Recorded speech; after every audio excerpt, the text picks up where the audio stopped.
What do we have in our stand today? Oh, it's a Trek with triple componentry platform, mountain gears. Oh, interesting. Oh, this is a hybrid. This is the FX3 from Trek. Well, that's in for its tune-up. Let's review what we find after this. Welcome to I Know a Guy Bicycles, hanging out with the guy. Hi, I'm Justin the Guy. Obviously I have a garage shop. Take scary how to use one bike at a time. If you want to be kept up to date on latest projects and topics, please like and subscribe. So here we have it, the hybrid with rapid fire shifting. This pretty much is equipped with all Shimano componentry, which is kind of nice. It's not like a mixed bag when you get into lower levels. We'll swap out things for less expensive. It does have a hydraulic Shimano brakes. You got 9 gears in the back. You got 2 up front, which is pretty much a good range that they have. They also go with a bigger range in the back nowadays where they're going by 2x or 1x. So yeah, it's aluminum frame. I believe this one has aluminum fork as well. And keep in mind when you're doing hydraulic brakes, when you take off the wheels, you don't want to hit your levers. If you hit the levers, you can push those pistons in and they need to be reset. If you do that by accident, you can take, well, this is the proper tool to expand those out. It's the PP 1.2 from Park Tool. You know, a very flat chisel is what is the shape it is. So if you have a chisel like this laying around, you can do that. Don't take your screwdriver. You'll scar up those pads. So you want to make sure, or you take those pads out, then you can press them outward so you can get that open up. It's probably the best thing if you know how to do that. And they do make these little plastic wedge pieces that go in there. If you don't have one of those, take a couple pieces of cardboard, fold them over and wedge it inside there for transportation or for working on it so you don't accidentally hit that brake lever. This particular one, we're looking at the skewers on this side here. Flips over and then you basically release it.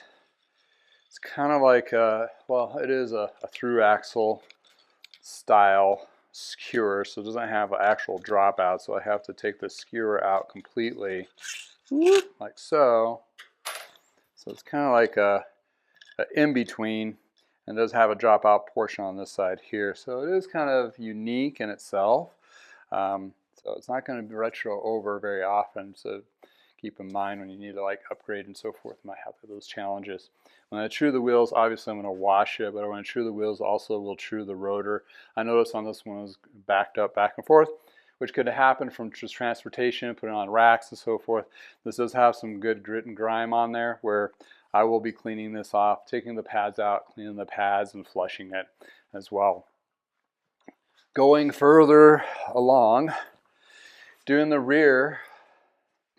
So on the back, this is more your traditional dropout, but you want to knock this down into its smallest cog that pulls the derailleur out of the way, and that makes it a little bit easier to use that quick release. You flip the quick release. There's not safety catches on this guy, so it'll just roll right out like so. And then same thing, clean the rotor. On this one, I will be taking the cassette off and throwing in an ultrasonic cleaner, get them extra clean, and true the wheels, make sure they're pretty straight and forward. On the chain itself here, it does have a quick link, so I'll be taking the chain off and popping it into ultrasonic cleaner. With the quick link, you use a pair of pliers style here. Don't use regular needle nose. These are specifically designed for chains. This is the Park MLP 1.2, but you can find various other ones. It doesn't have to be Park, it could be another brand. But don't lose your little pieces here, because if you do, they're going to be kind of hard to find. And there are different sizes for different speed chains. This is a 9-speed chain, so get that in ultrasonic cleaner. Also, I put these little small parts in a little basket in ultrasonic cleaner. Give those a good cleaning. So on to the frame. Well, what I like to do, this one has a little bit of caked up dirt on it kind of thing. So I want to not spray directly onto the, I don't want to get degreaser in places where I don't want, especially in the pads connection, but this is where I start wiping the frame down, trying to get to those all little bits. If I feel inclined, I may take the derailleurs off and clean those too in ultrasonic cleaner to get all that extra grit and grime. That's the only way you can get in those little nicks and crannies on these guys. I mean, you can flush it with water. If you're going to do that, use low pressure hose water or low pressure stream, because you don't want to do high pressure. If you're doing high pressure, that's going to compromise grease pivot areas where they may have seals like hubs, bottom rack, and headset. So keep that in mind when you're cleaning your bike. Pardon the interruption, there is more. More you say? Push the more button. Push it. Push it. I dare you to push it. Once you push that button, you get more details about the video you are watching, in addition to all the tools that I use in the shop, as well as suggestion for improving your ride. In addition to help me provide advocacy in the cycling community, also links to other social media accounts as well as my website to find the products I actually sell and other insights in the industry. Other videos linked below. Extend your cycling experience here on YouTube. And now back to your original programming. So I have decided on this one in a level of professionalism, I'm gonna put these in ultrasonic cleaner. I just can't get these wiped off as clean as possible. So you loosen the cables first. I do have the derailleurs in their down position, and just slide that cable through and loose. This one's gonna be stopped because of the the cable end. And what I'm gonna try to do here is kind of crimp that back flat. It's just a little alloy cover, and that way I'm not fraying that cable, so I can still rethread it through the derailleur itself when I need to put it back. Worst case scenario, I'll just go ahead and replace the cable, which is not too expensive to lift for me. Buck or two. Bike shops will charge a little bit more for those derailleur cables for markup. And then I go and proceed to take the rear derailleur off, put that in ultrasonic cleaner, just to get all that grit and grime. And also what I like to do too, bucket underneath, trash, I like to scrape off this excess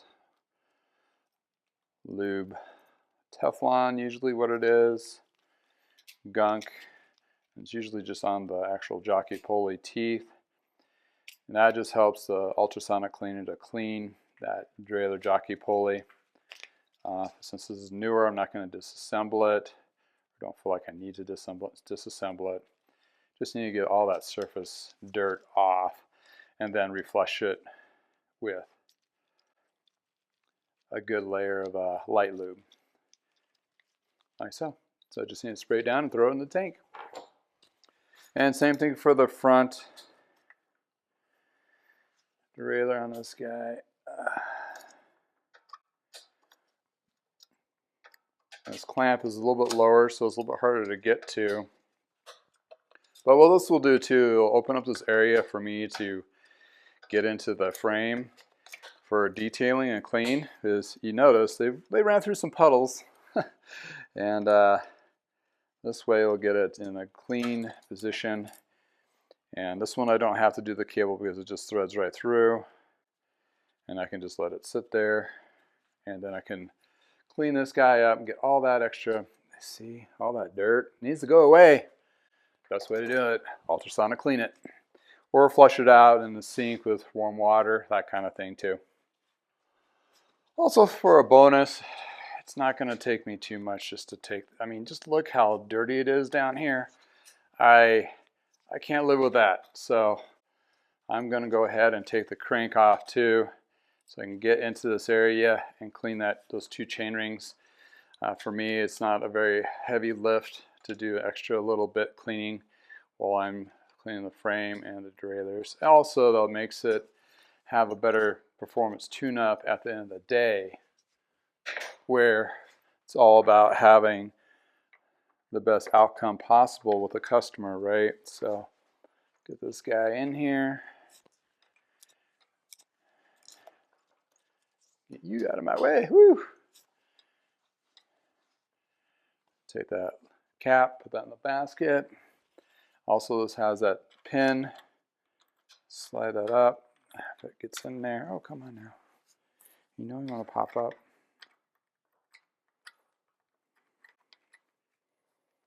There we go. See how it pops up? That pulls the pin out, so that pin goes in this little hole here. Therefore, I can get this all clean. See how nasty that is? Ugh. And slide that out. And that way I can get into all this with a good cleaning. And that way I can really floss a rag through here effectively and get this all cleaned up. As I'm cleaning, I'm inspecting. So I'm making sure there's no compromised frame, parts, cracks, cables have been compromised. See, they're internal routed down here, so I can spray in here and get that kind of cleaned up as well. So I'll do some more detail cleaning, get all these little bits out. I might pop that screw out, just pull this out so I can clean underneath a little bit better.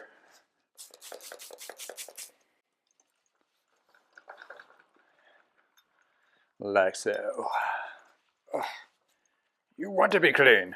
There you go, flush that out. So we have the wheel, true, and also true the rotor, using the rotoring gauge here on the truing stand. So got this all ready to go, just the rear hub. That one's good, got all the parts cleaned.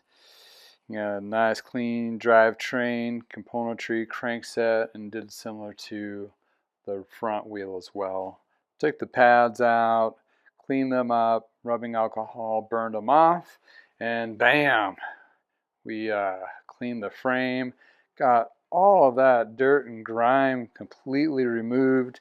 I did throw a coating, a ceramic coating on this, so it actually from lithium to give it a little more pop as well as protection. As you can see, the frame is definitely looking pretty pristine. So yeah, let's recap. Typically this level of tune that you get from a bike shop, it's going to go in this in depth by cleaning the pads, taking the crankset off and cassette, chain, and derailleurs, ultrasonic cleaner. You're probably looking at a more of a 200 lift tune-up.